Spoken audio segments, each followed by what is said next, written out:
I want to scroll down here and just give you a quick peek. This is the astrology chart that we're sitting inside of right now, that I'm going to be sharing around these gene keys and human design mechanics that we're inside of. There is a Pisces stellium that is happening. We've got Neptune sitting here. We've got Mercury. We've got Saturn. We've got the Sun. Right? Moon is just over here in Aquarius. It was, well, when it hits that new moon zenith, that's also happening in Pisces. And so we've got all this energy that's really hitting a really big kind of vortex. It's this vortex of direction. So I'm going to kind of just go through the ones that I'm seeing here. All right, so Chiron's here. So this is actually Venus. So Venus, oh, my Venus is in Aries. Right. Venus is starting her retrograde next week, and she starts it in Aries, and then she's going to dip into Pisces, and then she's going to retrograde back out of it into Aries, and then it's going to go forward again when she's in her forward motion, and she'll keep continuing around in her normal progression. So there's some of this energy right here, this Aries Pisces. It's mostly the Pisces that has the stellium going on. This up here only has Chiron and Venus is sitting in Aries. Well, because we have this concentration of energy sitting here in Pisces and Aries, that's fire and water. Aries is like the youngest fire, and Pisces is the oldest water. The oldest water has the deepest wisdom. It also has no boundaries. There's a boundlessness to it that doesn't have the ability to really hold a mirror up to itself. So if you're looking for a place to understand a little bit deeper about where it might be hard to see yourself, where it might be hard to face where you might feel like a victim, look where Pisces sits in your astrological chart. Look at what house it's sitting in, and also look to see what other planets might be in that house with it or creating some major aspect. So these lines that we see here in the middle, these are the aspects, right? These are the connecting points. These are the relationship points that are happening between the planetary conversations. Sometimes there's very few aspects, and sometimes there's a lot. Right now, we're looking at a lot of conversations happening. These are all different, like, conversational threads that are happening. Imagine being like, at a dinner table with your family. You know how everybody's having different conversations. The aunts and the uncles are talking over here, and then the cousins and the kids are here, and grandpa's talking over here, and grandma's. And it's all just chaos going on. And to the person that's their part of their family, that they're invested in that process, that may not feel like chaos at all to them. That might be like, oh, this is home. This is comfortable. This is what I'm familiar with. And for others where that isn't their process, or they're not a part of the conversation, it might feel like a cacophony, and it might feel rather deafening. So it's something to kind of lean into and to play where and undo. You have different points. Like right now, what's being affected as far as what's in Pisces is we have the North Node, which is our direction.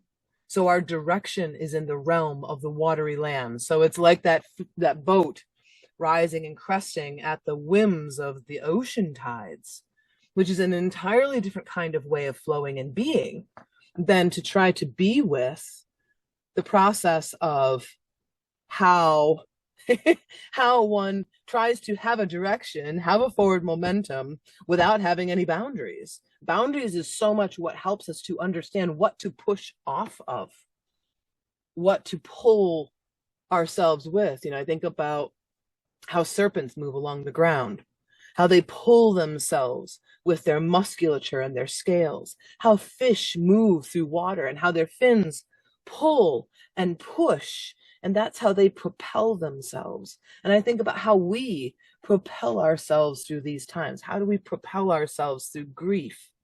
How do we move ourselves from unfairness and oppression and fear and terror into something else that has life to it?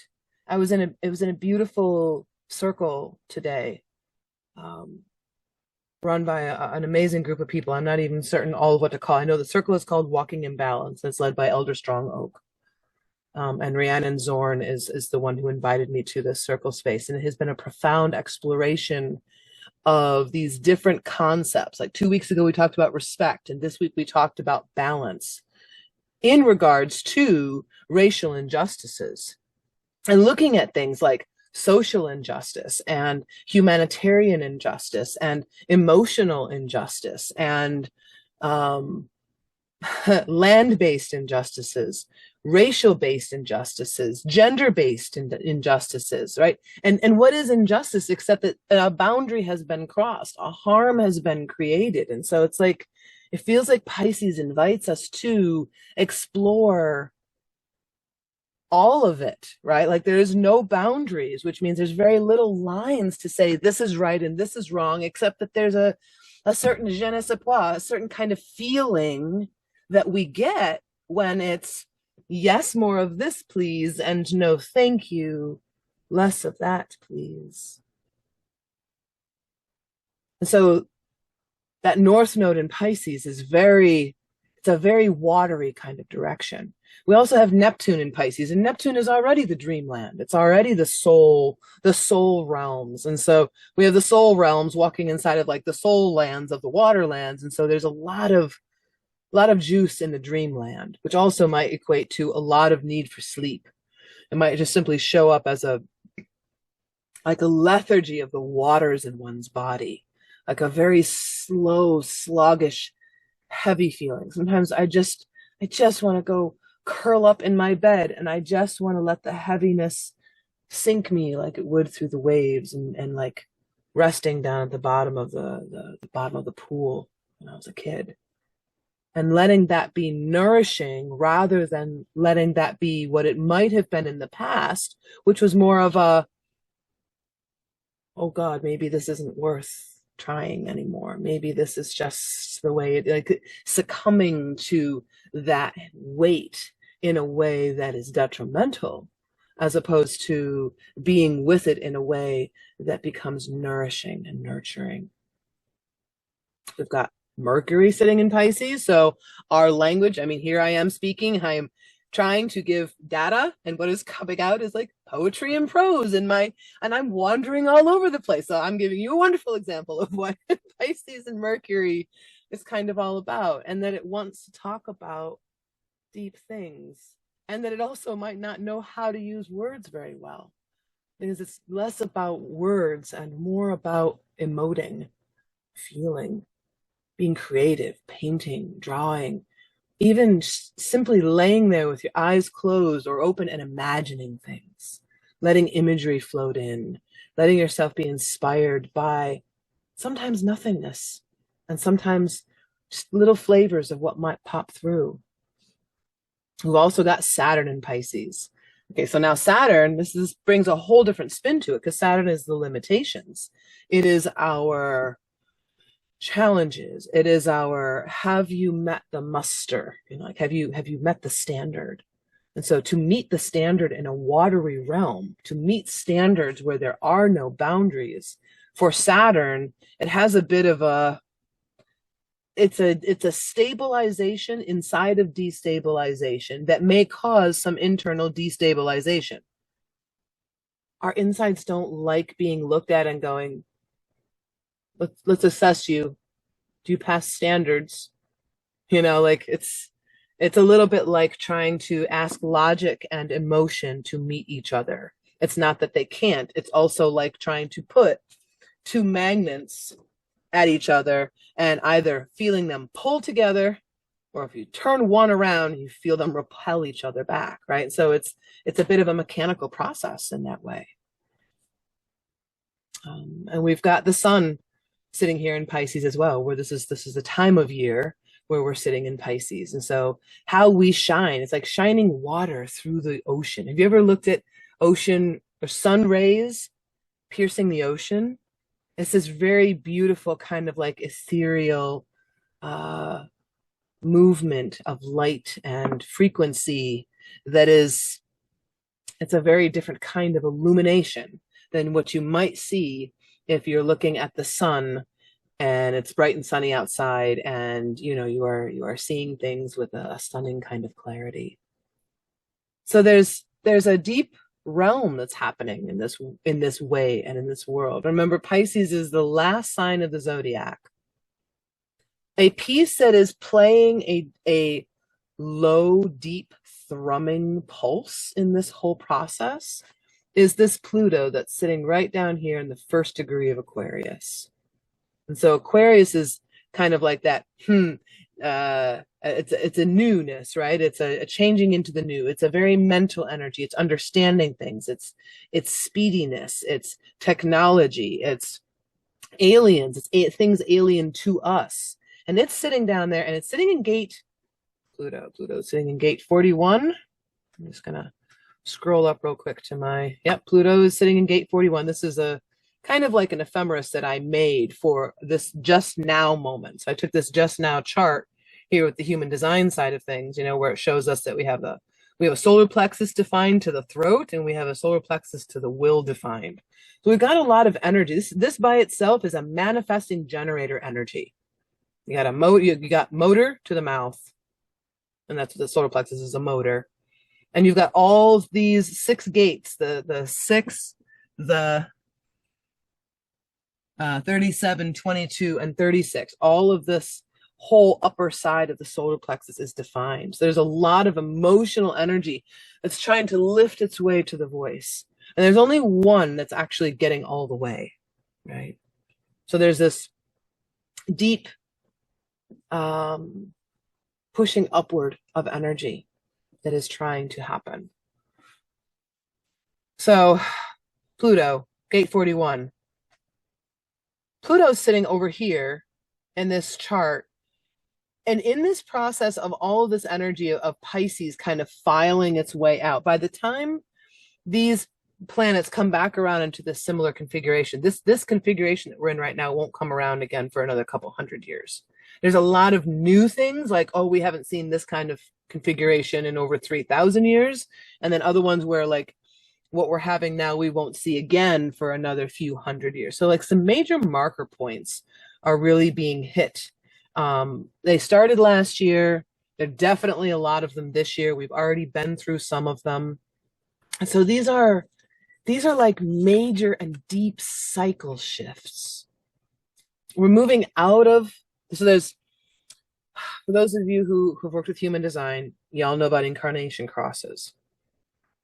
Life also has incarnation crosses in a sense. It's the simplest way of describing it here in this moment. And what we've been in is the cross of planning. And we're moving out of that into the cross of the sleeping phoenix. And so that cross of planning is like breaking down, which is all of the structures that have been put in place, all of the governances, the ways of being, the preparations that we may have done in preparations for another kind of a world might not necessarily be as relevant in this next way, in this next flow. And so there's a lot of really deep things that are undergoing. And we have Pluto sitting over here at this very early degrees of Aquarius, just kind of watching this whole process of all this whole stellium in Pisces here as it comes filing across inside of this part of the astrology system. Seeing where Pisces is in your chart and seeing what house it is in will help you understand more about where this energy might be hitting inside of your chart. So let's say Pisces is in your 4th house. That might mean that there is things going on inside of your structural ways of being, inside of your close relationships, your family-based relationships, your siblings. Let's say it's happening in your 6th house of your daily routines. It could be happening inside your 7th house of committed relationships. It could be happening inside your 1st house where it's all about you and where what's all about you is getting rattled. It could be in your 12th house where it's like the place of self-sabotage and the place of health and potential unwellness and things coming up that are challenging in that way. It's also the largest house of spirituality. If it's coming up in the 9th or 10th house, that might mean like higher education and expanding things that you've been going through into offerings that you could be giving to the world. So there's so many different ways that this energy might be presenting itself in y'all's world. So I invite you to take a peek in that way to have a little bit deeper of an understanding of how that impact could be even more personal for you. Our sun for this week, well, we're halfway through it already, 37.4, is in gate 37. Gate 37 and 40, gosh, those are very, very family-based gates. They're called the mother and the father, family alchemy, and the will to surrender. And so this is weakness and exhaustion, right? The weakness side of things is where there's these victim states of being a victim of your own gender identity, meaning it's like getting lost in how one identifies with oneself. Overly sentimental, cruel, not feeling appreciated or supported, right? And the equality being the gift side of it says that the more that I give, the more I receive. And so it asks to be more present with what it is that is possible when one pays attention to the giving rather than the getting.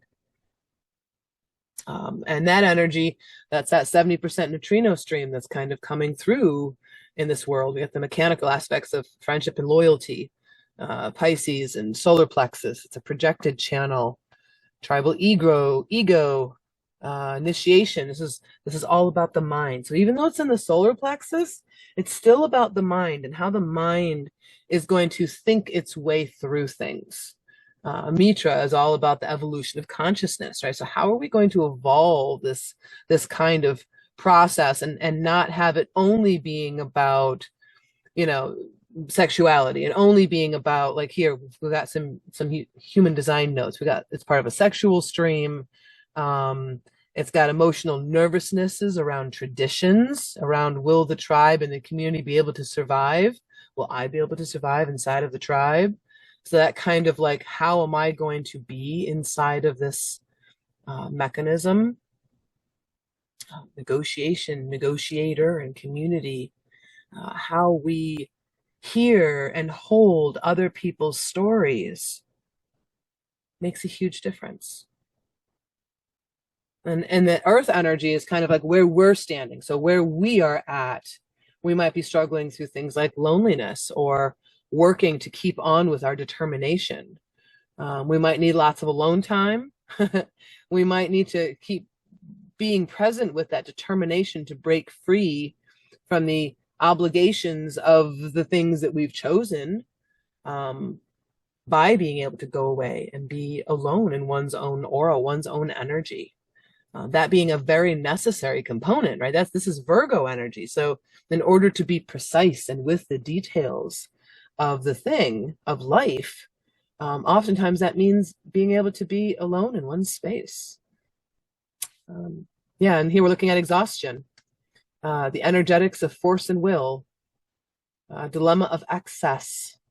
What happens when I have too much of something? What happens when I have indulged too much? What happens when I have pushed too hard, or I've consumed too much of the thing that isn't good for me? And that consumption might look like consumption by mouth. That might look like consumption through the visual, too much consumption in your physical or in your stimulation. All right, take your five senses plus a couple and apply it through those kinds of lenses. Places where we are a victim of fatigue, where we let our energy be misused by another. Yeah. Nodes, 8:30.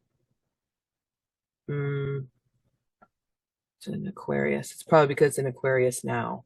So it hasn't Aquarius. So it'll be working its way through. So I'm gonna skip that. Well, I'm not gonna skip the moment. At the moment, we're inside the energy of desire.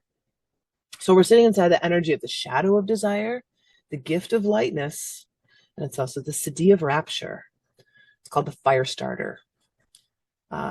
Desire, nature's greatest con, right? So this is the dilemma of temptation, where we crave something so much outside of where we are that we end up not being able to be in our own world, right? Where we either end up overly serious about things or flippant about them. where there's like this inside, there's this hunger for any kind of experience. Where if we're leaning into the gift side of things, and it's about letting go of desire beyond the needing of help. And so coming into a recognition of, oh, there's that desire energy. Okay, wow, that is a fuel. Let me do something with it rather than feel like I'm gonna sit and pout until I'm given what it is that I want. This that keeps us hungry. So that's the energy that's leading up into this new moon. That's the energy we're in right now. And then later tonight, I believe into tomorrow is when the new moon actually hits. I'm just going to touch briefly. So this north node, where we're like the direction that we're moving in, is we're moving through this understanding around crisis and compassion. And Mercury is in that as well. So we got 36 and it's blue because it's heading into its retrograde, and so is Venus. But I want to point out that this gate 36 here, that solar plexus energy, this is the dark night of the soul. This is crisis. This is humanity. This is compassion. This is the kind of energy that is an impulsive emotion of desire that longs for new experiences. It's a willingness to be affected by crisis because they can be an opportunity for further development. And so being able to be with that process. This North Node, however, right now is in line 6. And so that's kind of like a little bit more of a aloof, a little lofty, a little bit more for like the future. It's holding seeds and thoughts for the future, where our communication right now, our Mercury is in line 1. So it's investigative. It doesn't really know what it's talking about yet. It doesn't really know how to be in the confidence of what it knows because it's still securing foundations.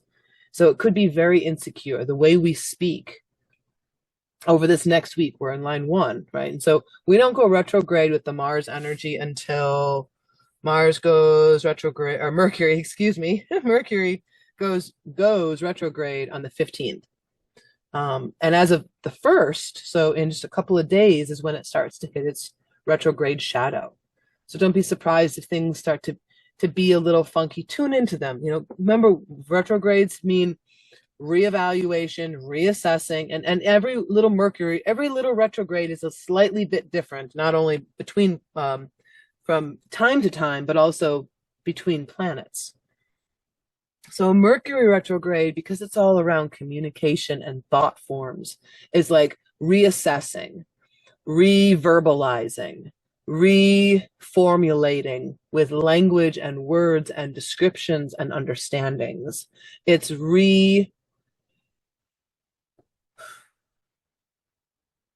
revisiting shared meaning.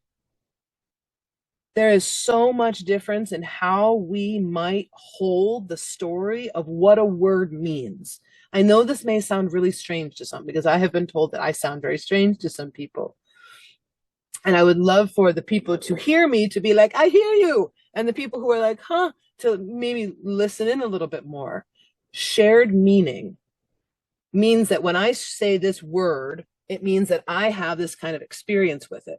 And then someone else who knows that I have this relationship with this now has a shared meaning with me around that word. And then we could do it vice versa, where I ask them, what is the meaning of this word for you? What's your story, your experience, your association with it? So that instead of just instead of only having black and white, one word means this one thing, we get to move more into like how a lot of the language cultures are in the rest of the world, where there's multiple ways to say a thing depending on how one's feeling about the thing. Like that kind of mimics an organic way of being able to convey shared meaning. Shared meaning feels like a very powerful beginning place of being able to identify where our conflicts and our frictions are happening, and then consequently where some of the ruptures can happen, and oftentimes in our communications. And so Mercury being in retrograde gives us the opportunity to have a deep evaluation of all of that. And that's also going to be happening. This Mercury retrograde is going to be happening at the same time that Venus is inside of her retrograde. Venus goes into her full retrograde as of March 2nd. So she'll go into her retrograde, and then 12 days later, Mercury follows. And Mercury's going to follow the exact same path that she is. So Venus, our heart and our values, is going to be diving in heart values. It's also money. It's abundances. It's resources. It's how are we resourced, right? That might be resourced in friends, resourced in money, resourced in connections, resourced in internal flexibility, perseverance, openness, resourced in our ability to connect with the energies around us in a way where we can have a deeper understanding of our path forward. So this time and energy of being able to really dance with Venus and Mercury, Venus in retrograde, followed by Mercury retrograde, gives Mercury an ability to reassess languaging having to do with what we value, with what we love, with our money, with our resources, with our time. And again, seeing where all this is happening inside of your chart may help you understand, what is Mercury talking about in your world? What house is it in? What planets is it next to? And what aspects is it connecting with, to have a little bit deeper sense of what might be happening beneath the surface? Because so much of this energy is happening in Pisces, and it's in that watery realm, it can be so difficult to be like, what am I feeling? And what of what I am feeling is the collective? What of what I am feeling might be ancestral, or might be my friend or my neighbor who lives right across the wall from me because I live in a, in an urban place. What parts are me? So it can be hard to feel into them during these times. And it's not that it's hard to feel, don't get me wrong. It's like there's plenty of feelings all around if you want them. It might be hard to know what's where and what's what, to be able to go deeper with it. There's a deep ability to go deep in this time and energy if we can follow the threads, follow those strands. So looking and seeing more about your chart, anybody who's watching this video later, if you want to make a note of what house is your Pisces in, I will do my best to come around and share a little bit about what that looks like and feels like during that time. And I'll leave that open for, I'll say that I'll leave that open until the next time we have a set of eclipses in the fall. It's about 6 months. And I say that because this eclipse opens the portal for this new moon, opens the portal eclipse for the eclipses that are happening this next month in March and April. And they also kind of open up and hold this energy for when we get into the fall, right? And so there's another Pisces full moon later on in the year, and that's kind of like another set of bookends. And so being able to kind of feel this energy through, where is this realm of Pisces happening inside of your world, can give a lot of helpful information. All right, let's see, where are we? Mars. Let's talk about Mars just for a second. Mars has been in its retrograde since December. And it is just now, over this past week, February 23rd, so like 4 days ago, it just came out of its retrograde phase. It's only just now starting to station, it's beginning to station direct.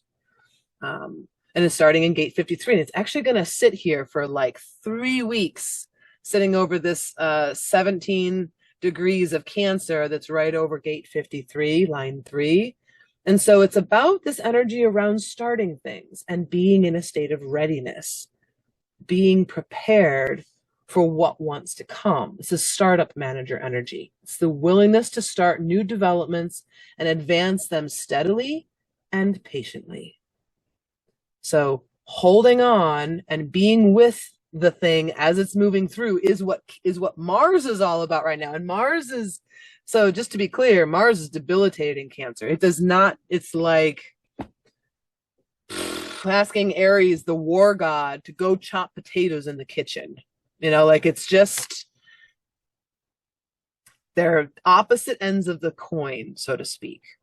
And yet, it's been having this experience since, so well, it started it in November last year, and it's been moving it through steadily until now. And it won't fully come out and go forward into new territory until March 2nd. So just in a couple of weeks, it'll be actually moving forward in a true way. Yeah. And Venus is steadily coming along behind it and going through another process for itself, right? Venus is descending in the stars. One is as the evening star and one is as the morning star. Knowing whether or not Venus in your chart is whether you have a day chart or a night chart. And basically you look at that by seeing, where is Venus in your astrology chart? Is it in the top half of the chart, or is it in the bottom half of the chart? And that will tell you whether you have a night chart or a day chart. The top half is the day chart, the bottom half is the night chart. So yeah, if you want to read or hear more about those retrogrades and the Mars, Venus, Mercury piece, I don't want to go too deep into those pieces because I already did a little bit of a video on that already, and that can be watched. What was the last piece? There's one other piece. Right. So Chiron. Chiron has been sitting in gate 51 for a good long while now. I'm going to pop over here to this image. Chiron is in a gate for 288 days. Okay, so still almost a year, right? So we've been sitting in this energy for quite some time. And on the 4th of March, we are going to be moving into the gate 42. Gate 42 is finishing energy. Much like up here, we had Mars in startup energy. We have Chiron, the wounded healer, in our completion energy. And so we're going to get this very interesting lesson and this interesting opportunity inside of Aries, right? So when we talked earlier about this fire and water duality that's happening, this is a steam creating energy. Fire and water, if the water doesn't put out the fire, then it has the capacity to create a third element, which is steam, right? Liquid water. So this 51 has been all about shock and courage and the ability to be with what is going on. And now we're moving into gate 42, which is this energy around finishing and the challenges that are involved in that. And also the energies around attachment and detachment. Can we be detached enough from the situations at play to be able to allow clarity to surface? Or are we lost in a place of attachments to stories and the way things have been, where we are blinded to the way things are in front of us? And so it's a really deep time that's going to be happening on a collective level that's going to become a focus point for where this energy around Venus is retrograding and Mercury retrograding, and these final lessons around Mars that we're gleaning from that surface, because they're all shifting in a very similar time period. There is a connection between what it is that we have as an opportunity to learn and to grow with. And it also might be helpful to know that finishing energy might be both challenged because it's coming into a newness, and it is Chiron, which is always showing us where it is that we might have more to learn, more to grow from, where we have something that's like a thorn stuck in our side on this living side, where like Pluto is like, here, let me show you your soul's depth. And you can see where on the inside of your soul, that thorn that's sticking into your side is like cutting you off from your life force energy. That's Pluto, where I kind of think of Chiron as being on kind of the outside surface of the wound, where it's like, here's where the entry point is, and here's where, when we transform that energy for ourselves, like our own Chiron, this is the transit Chiron. This is what everybody is going to be surrounded by energetically. Now that's going to play an influence on each person's calling, each person's energy around how their Chiron is moving. And so you can look at your chart and see where your Chiron is. Again, look at what house it's in. Is it a day Chiron or is it a nighttime Chiron? What other planets are involved?